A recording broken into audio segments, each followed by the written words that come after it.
साध संगत जी, प्रेम से कहना धन निरंकार जी। स्वागत है आप सभी का आपके ही चैनल पर।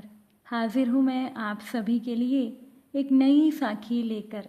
तो चलिए आज की साखी सुनते हैं। साध संगत जी, बहुत पुरानी बात है। एक राजा बड़ा धर्मात्मा, न्यायकारी और परमेश्वर का भक्त था। उस राजा ने ठाकुर जी का एक मंदिर बनवाया और एक ब्राह्मण को वहाँ का पुजारी नियुक्त किया। वो ब्राह्मण बड़ा सदाचारी, धर्मात्मा और संतोषी था। उस पुजारी ने राजा से कभी कोई याचना नहीं की।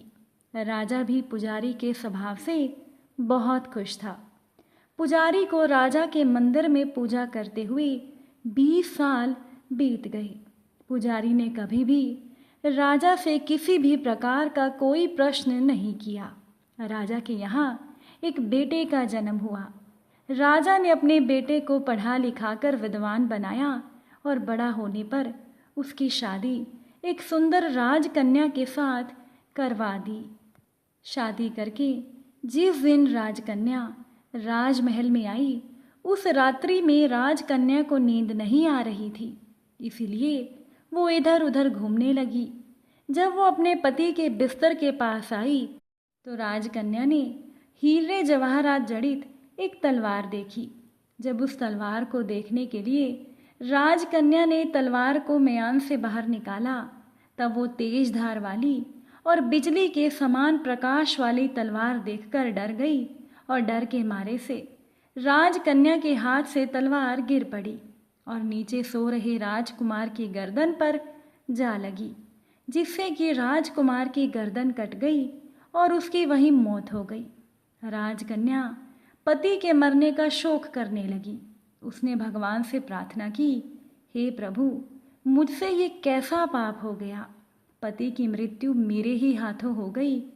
आप तो जानते ही हैं, मैं सभा में सच नहीं कह सकती, क्योंकि इससे मेरे माता पिता और सास ससुर की बड़ी बदनामी होगी और इस बात पर कोई विश्वास भी नहीं करेगा।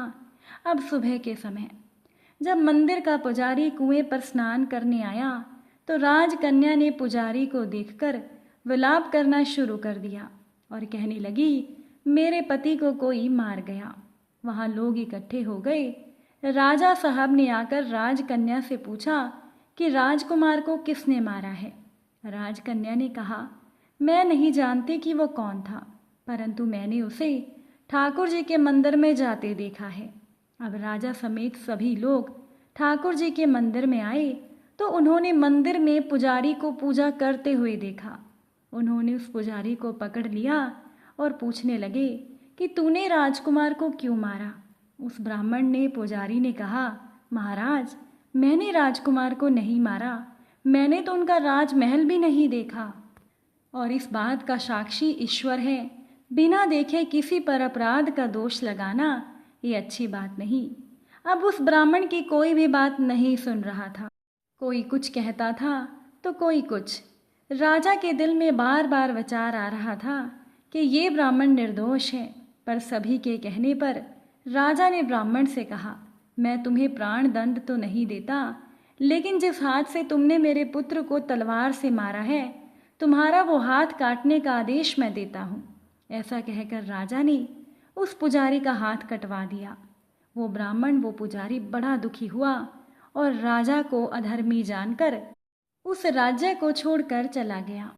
अब वो ब्राह्मण खोज करने लगा कि उसे कोई विद्वान ज्योतिषी मिले तो वो बिना अपराध हाथ कटने का कारण उनसे पूछे। किसी ने उस ब्राह्मण को बताया कि काशी में एक विद्वान ज्योतिषी रहते हैं। वो ब्राह्मण उनके घर पहुंच गया। वो ज्योतिषी कहीं बाहर गए थे। ब्राह्मण ने उनकी पत्नी से पूछा, माता जी, आपके पति ज्योतिषी जी महाराज कहाँ गए हैं। तब उस महिला ने अपने मुख से बड़े ही अयोग्य और दुर्वचन कहे, जिनको सुनकर वो ब्राह्मण हैरान हो गया। मन ही मन कहने लगा, मैं तो इन ज्योतिषी से अपना हाथ कटने का कारण पूछने आया था, परंतु अब तो इनका ही हाल मैं पहले पूछूंगा। इतने में ज्योतिषी घर आ गए। घर में प्रवेश करते ही ज्योतिषी की पत्नी ने अपने पति को दुर्वचन कहकर उनका बड़ा अपमान किया, परंतु ज्योतिषी चुप रही और अपनी पत्नी को उन्होंने कुछ भी नहीं कहा। इसके बाद वो ज्योतिषी अपनी गद्दी पर आकर बैठ गई।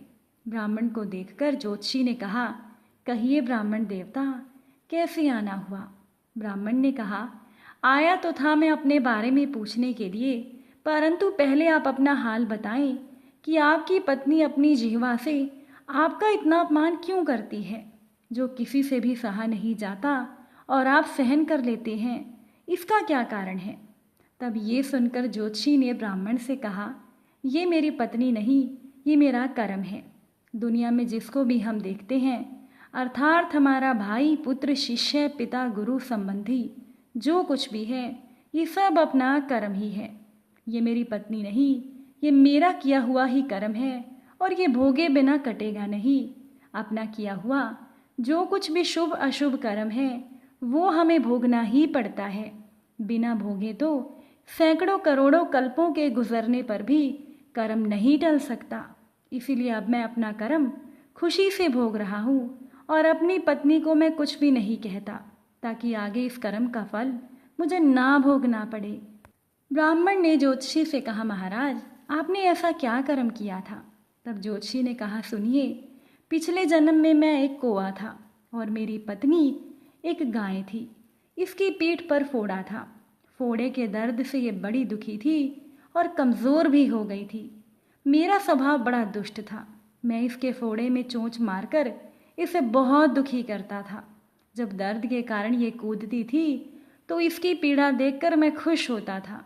मेरे डर के कारण ये सहसा बाहर भी नहीं निकलती थी, किंतु मैं इसको ढूंढता फिरता था। ये जहाँ भी मिलती थी वहीं मैं इसे दुखी करता था। आखिरकार मेरे द्वारा सताए जाने पर ये गांव से 10-12 मील दूर जंगल में चली गई। वहाँ गंगा जी के किनारे संघन वन में हरा हरा घास खाकर ये मेरी चोटों से बचकर सुखपूर्वक रहने लगी। लेकिन मैं इसके बिना नहीं रह सकता था। इसको ढूंढते ढूंढते मैं उसी जंगल में जा पहुंचा और वहां इसे देखते ही मैंने इसकी पीठ पर जोर से चोंच मारी तो मेरी चोंच इसकी हड्डी में चुभ गई। इस पर इसने अनेक प्रयास किए, फिर भी मेरी चोंच नहीं छूटी। मैंने भी चोंच निकालने की बहुत कोशिश की, मगर चोंच नहीं निकली। पानी के भय से ही ये दुष्ट मुझे छोड़ेगा, ऐसा सोचकर ये गंगा जी में प्रवेश कर गई, परंतु वहाँ पर भी मैं अपनी चोंच निकाल नहीं पाया। आखिरकार ये बड़े प्रवाह में प्रवेश कर गई। गंगा जी का प्रवाह तेज होने की वजह से हम दोनों बह गए और बीच में ही मर गए।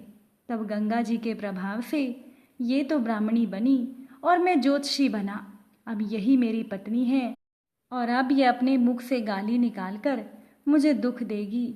मैं भी अपने पूर्व जन्म के कर्मों का फल समझकर इसकी बातें सहन करता रहूँगा। इसका दोष नहीं मानूंगा, क्योंकि ये तो किए गए कर्मों का फल ही है। इसीलिए मैं शांत रहता हूँ। अब आप अपने बारे में पूछिए।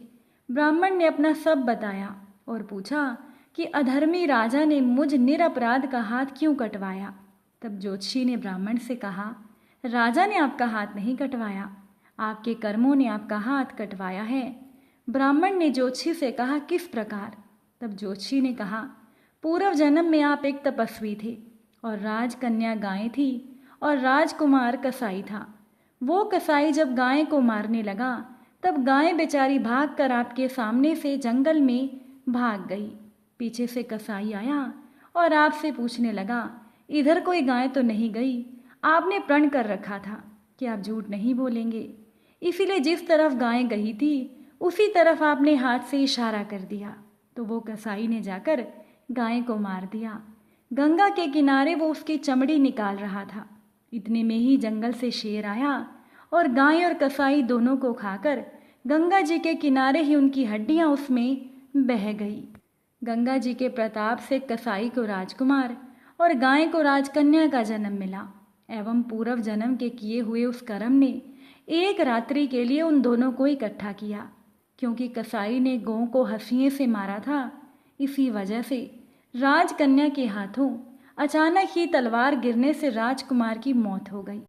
इस तरह से अपना फल देकर कर्म निवृत्त हो गया और आपने जो हाथ का इशारा रूपी कर्म किया था उस पाप कर्म ने आपका हाथ कटवा दिया, इसमें आपका ही दोष है, किसी दूसरे का नहीं।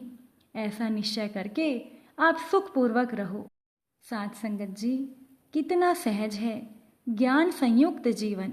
यदि हम इस कर्म सिद्धांत को मान लें और जान लें तो हमारे किए हुए घोर से घोर कर्म का फल भोगते हुए भी हम दुखी नहीं होंगे, बल्कि अपने चित्त की समता बनाए रखने में सफल होंगे। साथ संगत जी, भगवान श्री कृष्ण इस समतव के अभ्यास को ही समतव योग संबोधित करते हैं, जिसमें दृढ़ स्थिति प्राप्त होने पर मनुष्य कर्म बंधन से मुक्त हो जाता है।